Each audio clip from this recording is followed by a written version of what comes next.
एक और ईवीएस की शानदार क्लास जो है मैं आप सभी के लिए स्पेशल जो क्वेश्चन आ सकते हैं, जो देखे जा सकते हैं, उनको मैं स्पेशली तौर पे इस क्लास में उसको इंक्लूड किया हूं। तो चलिए इस ईवीएस की क्लास की शुरुआत करते हैं। और ये बहुत अच्छे सिलेक्टेड क्वेश्चन है, ज़रूर देखिए आप इनको, ये आपके पेपर में 109% आपको हेल्प करेंगे। तो शुरुआत करते हैं अपने पहले क्वेश्चन की, जो हमारा दिया है। देखिए क्या दिया है कि निम्नलिखित में से देखिए ज़रा, निम्नलिखित में से किसी अध्यापक का कौन सा कथन लिंग पूर्वाग्रह का प्रदर्शन करता है। लिंग पूर्वाग्रह, समझिएगा बात को, लिंग पूर्वाग्रह का प्रदर्शन करता है।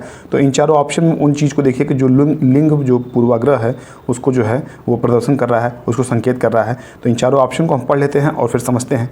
ए दिया है आपका, क्या दिया है ए वाला ऑप्शन आपका दिया कि विद्यार्थियों तुम सभी ने अच्छा काम किया है। तो यहाँ कहीं तो लिंग विशेष की तो कोई बात हुई नहीं, लेकिन यहाँ पे देखिए बी वाला ऑप्शन दिया है कि लड़कों तुम हमेशा शोर मचाते हो। अब देखिएगा यहाँ पे लड़कियों को ना कह के केवल लड़कों को कहा गया है। तो लिंग की जो पूर्वाग्रह है, यानी कि जो बात की गई है वो पहले की गई नहीं की गई है। देखिए सबसे पहले लड़कों की बात कर ली गई। यहाँ लिंग पूर्वाग्रह का सेंस लड़के और लड़कियों में था, ना कि किसी और चीज़ में था। सी की बात करें तो सी में लड़के और लड़कियों दोनों की बात आ गई है। डी में विद्यार्थियों की बात आ गई, जिसमें दोनों आ जाएंगे, विद्यार्थियों इसमें दोनों आ जाएंगे। केवल बी वाला जो आपका ऑप्शन है उसी में जो है लिंग पूर्वाग्रह का जो बात है, प्रदर्शन है, उसको देखा गया है। अगले क्वेश्चन पर पढ़ते हैं। और अगले क्वेश्चन से करने से पहले मैं आप सभी से कहूँगा कि जो भी चैनल पर नए हों या पहली बार आए हों वो चैनल को सब्सक्राइब किए बिना नहीं जाएंगे और बेल आइकन जरूर प्रेस करिए, ताकि 20 अगस्त से पहले जितने भी क्लास मैं आपको यहाँ से अपलोड करूँ वो तुरंत का तुरंत आपको प्रदान हो, मिले, प्राप्त हो और उसका आप लाभ उठा सके अपने पेपर में। दूसरा प्रश्न दिया क्या है कि सौर सेल के निर्माण हेतु किस पदार्थ का उपयोग किया जाता है। अब चलिए आप सभी इसका आंसर करिए, क्योंकि आप अब तक जो है बहुत कुछ तैयार कर चुके हैं। तो ये एक तरह से समझिए प्रैक्टिस सेट है, आप इसके जरूर आंसर करिए। लेड, सोडियम, कॉपर या सिलिकॉन। तो बिना समय गंवाएं आपको अपने सिलिकॉन जो है उसको टिक करना है। क्या हो जाएगा, सिलिकॉन हो जाएगा। क्या हो जाएगा, सौर सेल का निर्माण तो किसका उपयोग किया जाता है, सिलिकॉन का किया जाता है। ध्यान दीजिएगा, सिलिकॉन जुबान पर रट लीजिए आप, ये भूलना नहीं चाहिए कि सौर सेल का निर्माण तो किस पदार्थ का उपयोग किया जाता है। तो सबसे ज़्यादा जो यूज होता है वो सिलिकॉन पदार्थ जो हो उसका यूज करते हैं हम। अगले प्रश्न की तरफ बढ़ते हैं। तीसरा प्रश्न है दिया कि निम्नलिखित में से कौन सा कथन लिंग रूढ़िबद्धता का प्रदर्शन करता है। तो ये आपका देखिए, ये पहले क्वेश्चन के आधार पे ही ये भी क्वेश्चन है कि सामान्यतः लड़कियां लड़कों से बेहतर खाना बनाती हैं। जरा समझिएगा बात को, क्या आपको इसमें दिख रहा है कि लड़कियों की जो तुलना है वो लड़कों से बेहतर कर दी गई है। तो यह लिंग रूढ़िबद्धता का प्रदर्शन हुआ है कि नहीं हुआ है, तो हम आगे और देखेंगे क्वेश्चन, उसके आधार समझेंगे। बी दिया है कि एशियाई लोग खेलों में अच्छे नहीं होते हैं। अब एशियाई लोग में लड़कियाँ और लड़के दोनों आ गए, क्या आ गए, तो दोनों की बात हो गई, ये नहीं होगा। फिर हम बात करेंगे, हम सी की दिया कि समांतर लड़कों की तुलना में लड़कियों का पेशीय द्रव्यमान कम होता है। तो ये तो चीज़ें सही है, ये यूनिवर्सल ट्रुथ है। जो हड्डियों का जो वजन होता है वो कम होता है लड़कों की तुलना में लड़कियों का, यही बात इसमें कही गई। और डी में क्या कहा है कि लड़कों व लड़कियों ने कुश्ती में हिस्सा लिया। तो यहाँ कहाँ लड़कों लड़कियों में डिफरेंस दिखाया गया। लेकिन जब आप ए वाले ऑप्शन को आप देखेंगे, ए वाले ऑप्शन को, तो साफ साफ इसमें दिया है कि समांतर लड़कियाँ लड़कों से बेहतर खाना बनाती हैं। ये इसमें जो लिंग रूढ़िबद्धता है वो दिखाया गया है, वो प्रदर्शन किया गया है। बाकी आज के ज़माने में लड़के जो हैं वो लड़कियों से बहुत ज़्यादा आगे हैं। आप अच्छे अच्छे होटलों में चले जाइए, आपको सारे जो शेफ़ दिखेंगे, जो आपको मास्टर शेफ़ दिखेंगे, वो आपको लड़के दिखेंगे, ना कि ज़्यादा लड़कियाँ। तो लड़के बहुत आगे हैं खाना बनाने के मामले में भी। ये रहा कुछ प्रश्न लिंग रूढ़िबद्धता से।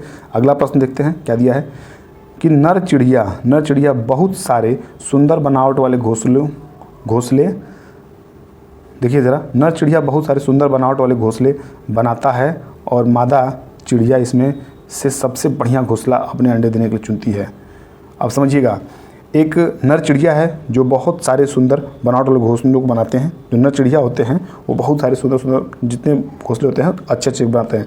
लेकिन जो मादा चिड़िया होती है वो उनमें से किसी एक को चूज़ करती है, यानी कि जो बढ़िया घोंसला होगा उसको चूज़ करती है और उसमें अपने वो अंडे देती है। तो ये कौन सी चिड़िया है, ये एक प्रकार से बहुत ही चालाक और चतुर चिड़िया हुआ। तो इसको क्या कहेंगे, इसको हम कहेंगे बया, यानी कि जुलाहा चिड़िया। क्या कहेंगे, जुलाहा चिड़िया। इसको करेंगे जुलाहा चिड़िया, बया, जिसको इंग्लिश में वीबर बर्ड बोलते हैं। क्या बोलते हैं, वीबर बर्ड याद रखिएगा। अगर आपसे पूछा जाए तो वीबर बर्ड भी आंसर करिएगा। जुलाहा चिड़िया याद रखिएगा जुबान पे। ये जो मेल चिड़िया द्वारा जो बनाया हुआ घोंसला होता है उसमें सबसे अच्छा घोंसला चुनती है और उसी में ये अंडा देती है। पांचवें प्रश्न की तरफ बढ़ेंगे। पांचवा प्रश्न क्या दिया है कि निम्नलिखित में से कौन से, और देखिए कौन के बाद यहाँ पे आपको डैश दिया है, से कीट समूह में रहते हैं और उन सभी की विशिष्ट भूमिकाएं बटी हुई हैं। तो किसमें, जो कीट समूह में कौन रहता है? मधुमक्खी, चींटियाँ, मकड़ी, ततैया, दीमक, चिड़िया, चींटियाँ, मच्छर, मकड़ी, या मधुमक्खी घर में पाई जाने वाली मक्खी, दीमक। तो कीट समूह में कौन रहता है? तो कीट समूह में आप जान लीजिएगा आज, कीट समूह में आपके ततैया, दीमक और चींटियाँ। जब दीमक की बात आ गई, ततैया की बात आ गई, चींटियाँ की बात आ गई, तो ये कीट समूह रहते हैं। किसमें रहते हैं? कीट समूह में। देखिए ऐसे ईवीएस के प्रश्न आपसे पूछे जाएंगे तो आप 101% श्योर रहिए कि आपको ये प्रश्न तैयार करके जाने हैं तो जाने हैं। ततैया, दीमक, चींटियाँ जो हैं आपके कीट समूह में रहते हैं और उन सभी की विशिष्ट भूमिकाएं बटी हुई हैं। ये ऑप्शन आप टिक करिएगा। और अगले प्रश्न की तरफ बढ़ते हैं, जो 6वां नंबर का प्रश्न है। दिया कि फूलों की पहचान कीजिए। क्या दिया है? फूलों की पहचान कीजिए। कैसे फूल, क्या गुण है उसके, चलिए समझते हैं। अब ए वाला जो गुण दिया है उसका, उस फूल को पहचानिए कि वो केवल रात में ही खिलता है और साथ ही साथ औषधि बनाने में काम में लाया जाता है, और उसके साथ ही रंगाई यानी कि रंगाई में काम में लाया जाता है, यानी कि रंगने काम में आता है, और साथ ही साथ पूरे वर्ष भर खिलता है। तो ये चारों गुण जिस फूल में होंगे वो ऑप्शन आप टिक करेंगे इन चारों के थ्रू। तो देखिए ज़रा, ABCD क्रमशः हैं। तो ABCD किस में हैं? तो गुड़हल, गेंदा, गुलाब, धतूरा नहीं। लेकिन आप जब बात करेंगे तो रात की रानी हमेशा और हमेशा कब खिलती है? देखिए ज़रा, रात में ही खिलती है। बाकी रात की रानी आपको यहाँ दिखेगा, यहाँ दिखेगा और यहाँ नहीं दिखेगा। और गुड़हल, गेंदा और गुलाब, ये तीनों चीज़ें जो हैं रात में खिलती हैं। और आप बता दें कि गुड़हल और गेंदा ये दोनों से दवा बनाने काम आती है, रंगाई काम आती है। और पूरे वर्ष भर जो गुड़हल है, गेंदा है, गुलाब है, रात की रानी, ये खिलते हैं। तो नो डाउट आपको ये चारों कंडीशन आपके फॉलो कर रहे हैं, बी वाला ऑप्शन, यानी कि रात की रानी, गुड़हल, गेंदा और गुलाब। अगला प्रश्न देखते हैं 7वें नंबर का। क्या दिया है? दिया कि मधुमक्खी, क्या दिया है?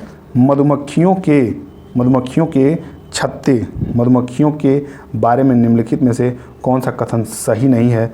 मधुमक्खियों के छत्ते में, मधुमक्खियों के बारे में निम्नलिखित में से कौन सा कथन सही नहीं है? फिर से देख लीजिएगा, कौन सा कथन सही नहीं है उसको चूज़ करना है। तो फर्स्ट दिया है केवल रानी मक्खी ही अंडा देती है। क्या ये सही है? जी बिल्कुल ये सही है। इसने पूछा कि क्या सही नहीं है, तो आप याद रखिएगा केवल रानी मक्खी ही अंडा देती है, ये बिल्कुल राइट ऑप्शन है। लेकिन जब बी की बात करेंगे तो श्रमिक मक्खी यानी काम करने वाली मक्खी नर मक्खी होती है, यही इसका गलत ऑप्शन है। क्योंकि काम करने वाली नर और मादा जो दोनों होती हैं। तो इस आधार पे आपका जो सही ऑप्शन नहीं है वो आपका बी है। बाकी हम सी वाला ऑप्शन को भी पढ़ेंगे और डी वाला ऑप्शन को भी पढ़ेंगे। तो जो बी वाला ऑप्शन है आप इसको टिक करिएगा। अगला देखते हैं, इसमें दिया है कि छत्ते में कुछ नर मक्खियाँ होती हैं, जो कि एकदम सही है। कुछ ही नर मक्खियाँ होती हैं, बाकी सब के सब मादा होती हैं। डी की बात करें तो छत्ते में केवल एक ही रानी मक्खी होती है, और ये भी सही है आपका। इसमें आपसे पूछा था कौन सा सही नहीं है, तो श्रमिक मक्खी यानी काम करने वाली मक्खी नर मक्खी होती है, ये सही नहीं है और ये इस क्वेश्चन का सही ऑप्शन हो जाएगा। बढ़ेंगे 8वें प्रश्न की तरफ। 8वां प्रश्न दिया है कि निम्नलिखित में से कौन सा समूह फल का है? देखिएगा ज़रा, इस 4 समूह दिए गए हैं, इसमें चारों समूह कोई एक ऐसा समूह है जो फल का समूह है, जो फ्रूट्स का ग्रुप है, उसको आप पहचानिए और अपने ऑप्शन करिए। दिया है कि आलू, बैगन, आम, केला, बैंगन, मूली, टमाटर, केला, अदरक, या केला, भिंडी, आलू। तो चलिए आप सभी आंसर करिए। और अगर हम बात करें सबसे पहले की, तो आपको आलू फल में नहीं आएगा, लेकिन इसमें आम फल में आएगा, तो ये ऑप्शन कट जाएगा। फिर केला, बैंगन, मूली, तो आपके केला तो फल में आ रहा है, लेकिन बैंगन, मूली आपके फल में नहीं आ रहे हैं। तीसरी बात करेंगे तो टमाटर भी एक तरह से आप देखेंगे तो फल में आ सकते हैं, केला आ सकता है, लेकिन अदरक नहीं आएगा। इसमें केला आ गया और आलू, भिंडी। तो इन चारों में से आपका कहीं फल का समूह नहीं दिया गया है, कोई भी फल का समूह नहीं है। अगर फल के जगह यहाँ हम सब्जी कर दें, क्या कर दें? सब्जी कर दें, तो क्या सब्जी के समूह कोई दिख रहे हैं आपको? तो ज़रा आंसर करिएगा आप लोग। टमाटर, केला और अदरक, तो केला आपका कच्चा केला सब्जी में यूज़ होता है, तो आप सी वाला ऑप्शन टिक कर सकते हैं। क्या कर सकते हैं? सी वाला ऑप्शन जो है आपका टिक कर सकते हैं। बाकी आयोग ने इस पर किया क्या था कि सभी को बोनस अंक जो है प्रदान किया था। क्या किया था आयोग ने क्या किया था? सभी को इस प्रश्न पे बोनस अंक प्रदान किया था। अगर फल की जगह आप सब्जी का यूज़ करेंगे तो आपका जो सी वाला ऑप्शन है ये सही हो जाएगा। क्या कहते हैं? बी वाला ऑप्शन आपका सही हो जाएगा, केला, बैंगन, मूली। और इसमें डी वाला भी आपका सही हो सकता है, टमाटर, केला, अदरक। लेकिन ज़्यादातर आपका बी परफेक्ट होगा। बाकी ये जब बोनस हो गया है तो इसे बहुत ज़्यादा सोचने और समझने को सकता है नहीं। अगले क्वेश्चन की तरफ बढ़ते हैं। अगला क्वेश्चन दिया 9वें नंबर का कि भारत के अनेक इलाकों में पाई गई बावड़ियों के संबंध में कौन सा कथन सही नहीं है। फिर से प्रश्न को पढ़िएगा कि भारत के अनेक इलाकों में पाई गई बावड़ियों, क्या है, बावड़ियों यानी कि स्टेप वॉल्स, क्या है, स्टेप वॉल्स, बावड़ियों के संबंध में कौन सा कथन सही नहीं है, सही नहीं है। फिर से देखिए क्वेश्चन को, कथन में सही नहीं है। तो फर्स्ट है ये जल संरक्षण की पारस्परिक व्यवस्था है, तो ये आपका एकदम सही है। बाकी अगली बात करेंगे तो बावड़ियों का जल पीने के लिए उपयोग में नहीं लाया सकता है, यही आपका गलत ऑप्शन है। बावड़ियों का जो जल होता है वो पीने के उपयोग में लाया जा सकता है, और ये अगर ये लिखा होता लाया जा सकता है तो ये राइट होता, लेकिन कहा है कि नहीं लाया सकता है और आपसे इस प्रश्न में पूछा है कि सही नहीं है, तो ज़रा इस पर गौर करिएगा कि अगर नहीं लाया सकता है तो यही आपका ऑप्शन ऐसा है जो सही नहीं है, और सही न होने के कारण इस प्रश्न का ये सही उत्तर है। सी की बात करें तो ये वर्षा जल संग्रहण और पुनः आवेशन के सिद्धांत पर आधारित है, ये भी सही है।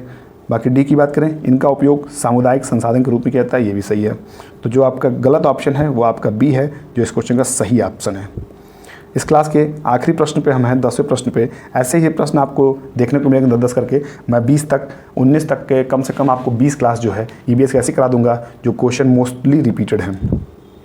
एक रेलगाड़ी अहमदाबाद से त्रिवेंद्रम की ओर जाते हुए कई सुरंगों से गुजरती है, ये सुरंगें किन पहाड़ियों में है, पूर्वी घाट, पश्चिमी घाट, हिमालय या अरावली। जल्दी आंसर करिए, आप लोग ऐसे क्वेश्चन बहुत किए हैं, तो किसके ये पश्चिमी घाट के हो जाएंगे, किसके हो जाएंगे, पश्चिमी घाट के। बहुत टाइम नहीं लेना आपको ऐसे में, ये पश्चिमी घाट के हो जाएंगे, किसके हो जाएंगे, पश्चिमी घाट। ज़रा समझिएगा कि एक रेलगाड़ी जब अहमदाबाद से त्रिवेंद्रम को जाते हुए सुरंगों से गुजरती है तो ये पश्चिमी घाट की पहाड़ियों में है, और पश्चिमी घाट का जो विस्तार है वो ताप्ती नदी से महेंद्रगिरी की पहाड़ी तक तथा कन्याकुमारी तक है। ये गुजरात, महाराष्ट्र, गोवा, कर्नाटक, केरल और तमिलनाडु राज्यों में फैली है।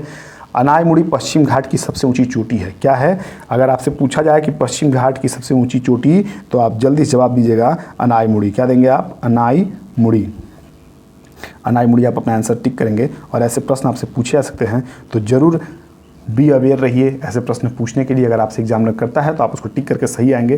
तो चलिए ये क्वेश्चन और ये क्लास यहाँ समाप्त होता है। मुझे उम्मीद है आपको ये क्लास अच्छा लगा होगा, तो जल्दी से एक लाइक और एक शेयर का जो बटन उसको क्लिक करिएगा। तो चलिए मिलते हैं अगले क्लास में, तब तक के लिए पढ़ते रहिए, मस्त रहिए, स्वस्थ रहिए। शुभकामनाएं मेरी आपके साथ हैं। Bye bye, take care.